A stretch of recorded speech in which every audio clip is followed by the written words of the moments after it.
Larissa, a minha questão dessa semana é a seguinte. Nos anos 70, o Banco Itaú comprou um banco chamado Banco União Comercial. Ele era conhecido no mercado como BUC, e o BUC era maior do que o Itaú. Então o pessoal na época dizia que era uma espécie de cobra engolindo um boi. E eles demoraram um certo tempo até conseguir se entender nesse novo tamanho. A nossa perspectiva para esse ano é justamente essa. É perceber que o mercado está respondendo muito rapidamente a tudo que a gente plantou nos últimos anos. O mês de janeiro é o melhor mês de janeiro da nossa história, e nós estamos no dia 18. E a impressão que eu tenho é que esse ano ele vai ser um misto de grandes oportunidades e, ao mesmo tempo, grandes desafios, porque a concorrência percebeu que nós trabalhamos de uma maneira diferente, está muito focada em cima dos nossos clientes e tentando mudar o jeito de trabalhar. Ao mesmo tempo, tem um player novo no mercado, que é a CNN, que tudo bem que a CNN não é uma empresa de eventos, não está focada em negócios, mas o dinheiro é meio que um só. E quando você tem uma empresa nova e eles vão entrar com 800 a 1.000 funcionários, é uma coisa maluca. Para você ter uma ideia, não cabe, nesse prédio inteiro que tem 11 andares, não cabe esse povo todo. Para eles montarem uma operação desse porte, tem que ter um prédio de, sei lá, uns 15, 20 andares. É uma loucura. Mas, enfim, é até bom para o mercado de jornalistas, porque você vai ter 400 vagas, coisa que até então só Era se demitia, impossível. ninguém Sim. contratava. Acho que nos últimos 10 anos não tem essa... Não, eu acho que não serve para, não consegue repor tudo o que perderam Sim. de vagas, mas é uma boa notícia para o mercado. Só que para nós é um desafio, porque evidentemente que isso vai trazer mais tensão nas negociações comerciais, é um player a mais. Mas eu vejo que tem uma possibilidade da gente crescer mais rápido do que a gente pode. E eu acho que esse é o nosso tema de hoje. Quando você me diz isso, esse crescimento, ele já estava previsto, independente dessas movimentações, dentro daquilo que a gente falamos aqui o ano passado? Previsto, mas não planejado. Ah, ok. Então acho que é um bom momento para esse previsto, que fica meio que como um idealismo, uma visão, que é muito engraçado, né? Ah, é uma visão, tá, mas uma visão, ela requer um planejamento. E naturalmente acontece isso que você acabou de compartilhar, você tem novidades no mercado e aí o planejamento ele é muito útil, porque entra um novo play. Isso não estava no nosso planejamento, não esse volume que você acabou de me contar. Então, o que a gente faz aqui para ajustar e manter a nossa essência ou a nossa visão, aquilo que realmente queremos? Por exemplo, quando você me fala de crescer, isso era parte da visão. Esse crescimento ele vai acontecer só porque a concorrência se torna um pouco mais desconfortável, um pouco mais estimulante, ou porque realmente é a proposta da Money crescer?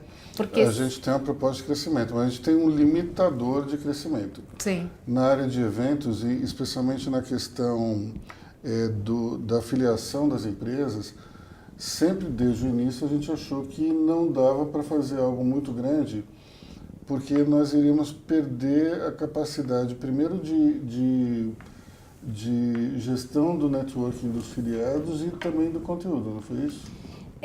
Hoje, o que está muito claro é que menos é mais. Então, a gente precisa crescer, mas sem perder a essência e o propósito nosso, desde o início, de ocupar um espaço com um posicionamento de todas as nossas atividades, elas serem mais um trabalho personalizado, mais customizado, mais de boutique e menos de prateleira.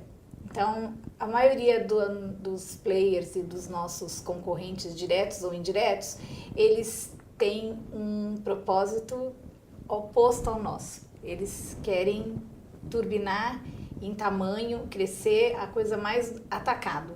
E a gente percebeu claramente que esse é um caminho que, num primeiro momento, ele te traz, sim, uma receita aparentemente mais fácil, né? Só que no médio prazo você começa a perder relevância e aí começa o perigo. Então, o nosso desafio é crescer em frentes que continuem tendo sinergia com o que a gente faz, mas ir lançando novos produtos, novas alternativas, mas sempre preservando a coisa da exclusividade, do desejo de ser um ambiente mais reservado para poucos e bons, onde você tem uma informação privilegiada, onde você encontra pessoas que não estão toda hora e a todo momento, que são um pouco mais difíceis de se acessar. Então, esse é o nosso desafio, nos manter crescendo, inovando e tendo iniciativas novas, mas sem saturar e sem virar algo de atacado. Então isso tem a ver com posicionamento, de ser muito mais exclusivista, ou mais boutique, ou ter um diferencial, de ser personalizado e não uma coisa no atacado, mais varejo, né, em escala. Isso já faz parte deste crescimento do posicionamento de vocês. Pensando nesse posicionamento, com esse novo player, quais são realmente os grandes desafios? Eu acho que o primeiro grande desafio... Ou que vocês podem perder, né, no meio desse... Acho que o primeiro grande desafio é que até hoje a gente recusou pouquíssimo negócio, né? Sim. Então a questão é como você não recusa os negócios e continua crescendo. Uma coisa que eu percebo claramente é que alguns tipos de eventos que nós fizemos até 2018 nós não vamos mais poder fazer. São iniciativas que nos ajudaram, foram muito importantes no início, porque elas nos credenciaram muito e justamente nelas era bem mais palpável um resultado efetivo, mas são atividades que consomem muito o nosso tempo. Mas quando eu falo muito, assim, no ano passado a gente teve um caso em especial que consumiu quase um mês. E aí você, como empresário, você tem que fazer escolhas também, porque tua empresa você tem que cumprir um resultado. Então aquilo é algo bacana, é excepcional para um cliente que você faça aquilo para ele, mas para a gente não é viável. Então hoje, com dor no coração, a gente vai ter que começar a pensar, né? E fazer um cálculo, quanto isso impacta negativamente, entre aspas, né? Em termos do tempo que nos consome e fazer algumas opções. Isso não vai ter jeito. Não vai ter mesmo. Porque não é algo que dê para andar sozinho e que não dependa de nós dois. Sim. Esse não tem como. E aí é um tempo que, para a gente poder fazer, o que precisaria custar, a pessoa vai achar caro.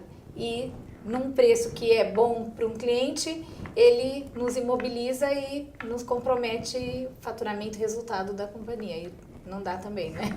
Sim, isso é um posicionamento. Vão ter que fazer escolhas. Isso vai ser importante. Que é parte de uma estratégia e parte de um planejamento. Exato.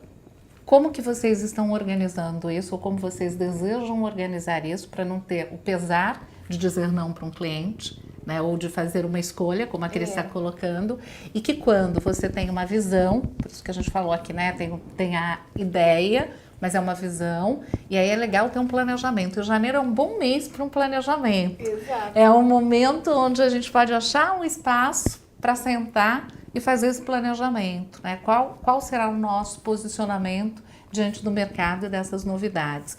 E o quanto nós vamos trabalhar internamente para dizer esse não para o cliente, sabendo que é um sim para a nossa estratégia. Porque se a gente abrir mão disso ou acabar criando um jeitinho, isso vai comprometer a nossa estratégia, até porque agora a concorrência vai ficar um pouquinho mais acirrada. Então, como vocês querem fazer isso para isso funcionar?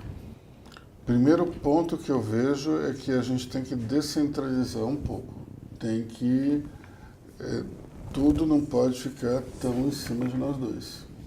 E até agora a gente não conseguiu fazer isso.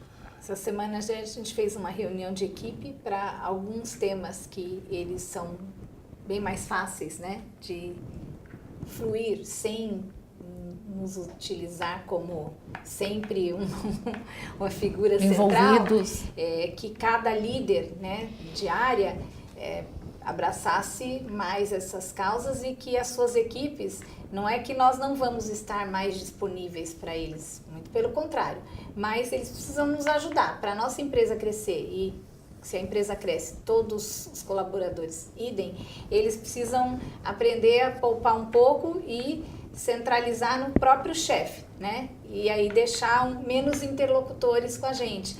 É o que eu falei, menos decisões tomadas em corredor, né? Menos coisas desse tipo, porque parece que não, mas também acaba, você te pega e tudo tá tão fácil o acesso, você fala sim, aí depois sim, mas esse sim talvez não era tão bom ter dado esse sim, né? Eu acho que no conteúdo a gente já conseguiu isso. O portal ele sobrevive sozinho. Assim, a gente não tem. Que bom. Eu não preciso ter uma ingerência direta, assim, mas por exemplo, na parte de eventos ainda está muito centralizado em nós dois. Quer dizer, Evento e administrativo é o gargalo. E qual é a meta para 2019 para que isso deixe de ser o gargalo ou que isso se torne realmente A meta é que de fato a gente fique com aquilo que somente agregue valor, né? Tanto do ponto de vista, eu diria, da execução dos eventos, como também da captação de recursos. Senão a gente fica... Esse mês foi um exemplo muito interessante. A gente teve um faturamento muito bom, melhor janeiro de toda a história. Melhor até do que o mês de dezembro, né? Sim. Que foi Que um mês bom pra gente, mas por nem ter terminado o mês ainda, Sim, já Mas é é um muito bom. sinalizador. muito Só que a positivo. percepção que eu tenho é o seguinte, muita coisa picadinha. Para uma pessoa do calibre da crise é pouco. Eu acho que essa parte do varejo tinha que estar na mão de uma outra pessoa. Que tudo bem, vai ter uma curva de aprendizado, ela não vai chegar pedalando, mas eu acho que ela tinha que se focar muito mais nos grandes pacotes, nos grandes negócios, em vez de ficar ali no varejo. E quando a gente olha o faturamento desse mês foi muito bom, mas foi muito calcado nesse varejinho, né? E isso te toma um tempo, né? Se você calcular o tempo de um cliente de 3 dígitos ou de 4 é o mesmo, e aí Sim. só que vai Sim. o teu consumo de horas e de atividades e de reuniões quando tudo é o pequenininho, né, mais exaustivo. Mas E aí, agora aqui tem um ponto. Vocês acabaram de colocar que o faturamento foi maior do que dezembro, proporcionalmente. o ticket médio menor. E o né? ticket médio menor. Foi curioso. Então tem aí, talvez, porque às vezes a gente tem uma estratégia, o planejamento ajuda muito nisso e o acompanhamento do estado atual, estado desejado, do que está acontecendo. Porque às vezes a gente tem uma estratégia e no meio do caminho a gente descobre algumas eficiências que mudam a estratégia. Então, vocês colocaram, e eu sinto isso desde o nosso primeiro contato, que o trabalho de vocês é um trabalho personalizado, customizado, mas de boutique. Então, ele é um diferencial. E isso certamente atende a esse público que em janeiro consumiu com mais avidez o trabalho de vocês. A Cris ficar dedicada para isso, você, é muito custoso. Mas aqui pode ter um nicho de receita Sim. e resultado que, se desprezado o atacar ou o grande... No volume, ele ele tem um é... impacto. E talvez vocês importante. façam bem isso, né? Que a gente não pode... Não que vocês não façam bem para um grande... Mas talvez aqui tenha uma caixinha, que é o que alguns segmentos estão descobrindo, né? Vamos falar do segmento financeiro, que é para o varejo, não com agência. Mas quer ir lá com um agente bancário, pegar, sei lá, 50, 10 mil e trazer para o banco.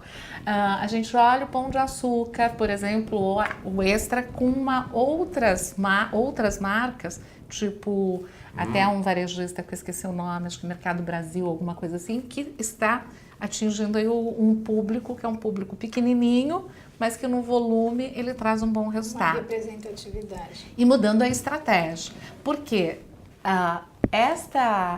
esse segmento, essa demanda pode ser atendida com uma estratégia diferente. Vocês podem estar no primeiro momento e depois sair dessa cena e a operação ser desenvolvida com a qualidade. E isso pode ampliar essa carteira e essas possibilidades. É uma estratégia também. Mas depende do objetivo. O que eu estou pensando é uma coisa Faz mais... sentido para vocês? Faz, mas se você olhar tudo isso que você falou, você tem grandes marcas que vão aproveitar um nicho, mas tem uma coisa grande, tem uma operação grande por trás, né? O que eu estava pensando era uma coisa inversa, e olhando, por exemplo, os grandes estilistas. Sim. O que esses caras fazem? Eles começam pela alta costura e depois eles vão para o prêt-à-porter. Sim. Então, eu acho que a gente está na fase da alta costura. Isso aqui é um ateliê do Yves Saint Laurent Exatamente, em customizado. 1952. Que chique. Aquela coisa pequena e tal. Super charmosa. E daí, quando a gente olha o que é a Saint Laurent hoje, ou a Vuitton, Sim. ou essas grandes marcas, todas elas começaram em cima da alta costura de um nicho e foram crescendo desse jeito. Então, eu vejo muito mais assim do que desse outro jeito, porque senão a gente vai perder o DNA. Quando você olha todas essas grandes marcas, mesmo que, sei lá, um batom da Chanel esteja numa farmácia, continua sendo a Chanel. Sim. E apesar de ser algo acessível, qualquer um pode comprar um batom da Chanel, embora seja até caro comparado com outros mais populares. Mas em Dá tese, para ter qualquer um algo pode da ter. marca, né? Dá. Não posso ter a bolsa, sapato, Sim. mas pelo menos o batom, quem Sim. tem o desejo da marca, Sim. ele pode comprar. Então, eu enxergo dessa maneira. A gente está aqui nichado na alta costura e aos poucos a gente tem que fazer essa migração. Agora, para fazer essa migração, em algum momento o Yves Saint Laurent deixou de desenhar Sim. tudo. A Chanel passou a bola para outra pessoa. Esse momento que eu acho que é dolorido. E Não você é acha que é esse momento que vocês estão vivendo? Eu acho que esse ano é o começo desse momento. É um momento que eu percebo que eu vejo que o mercado está se transformando numa velocidade muito grande e ele está se transformando de uma maneira em que coisas de ruptura, movimentos de ruptura ocorrem rapidamente. Você fala, o que aconteceu? Então, um grande monumento das comunicações como a Editora Abril foi vendida por R$100 mil. Assim, ó, Sim.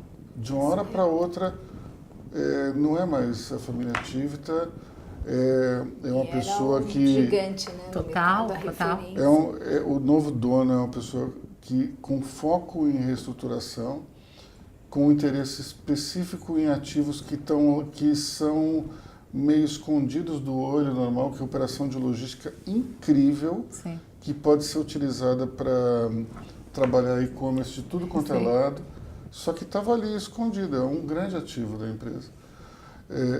Só que tem o conteúdo também. Como é que isso vai ser tocado, a gente não sabe, mas de uma hora para outra acabou. Uma coisa que foi criada lá nos anos 50.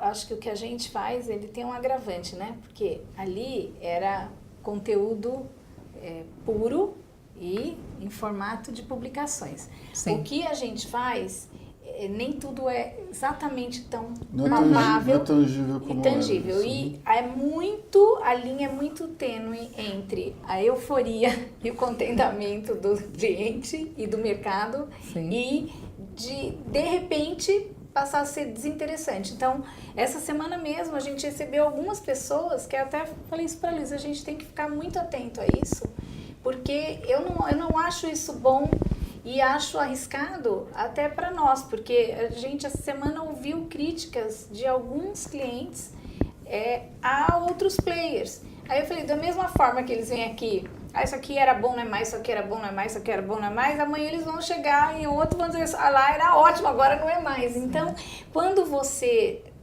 trabalha nessa área nossa, é um risco muito grande você agradar e desagradar, e assim, você fez 100 iniciativas espetaculares.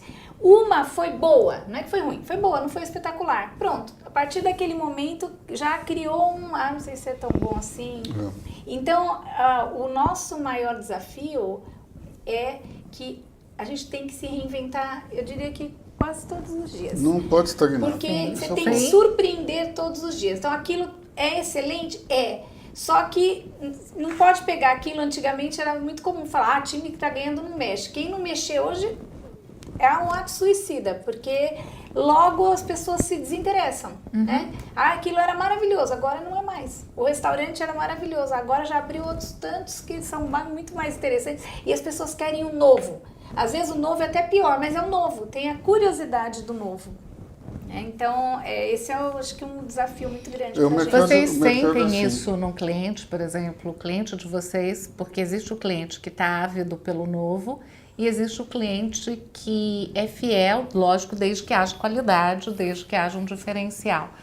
Como que é o perfil do cliente de vocês? Porque eu acho que esse também é um fator que determina como é que a gente conduz. O novo no nosso mercado tem muito mais a ver com estar alinhado com o momento de mercado. Então, algumas práticas de coisa de 10 anos atrás, em termos de formato e valores, elas não cabem mais. Então, no nosso mercado novo que a gente fala é que, ao mesmo tempo que as empresas têm que estar o tempo todo se reinventando e todas as empresas que cresceram e que se fundiram e que elas cresceram por quê? Porque elas não ficaram paradas, elas se movimentaram, elas mexeram, estava bom, não está mais. Então, é a impressão que eu tenho, como todos eles são muito bem-sucedidos, empresas de grande porte, empresas que estão numa linha positiva e crescente, eles, guardadas as proporções, eles esperam mesmo da gente.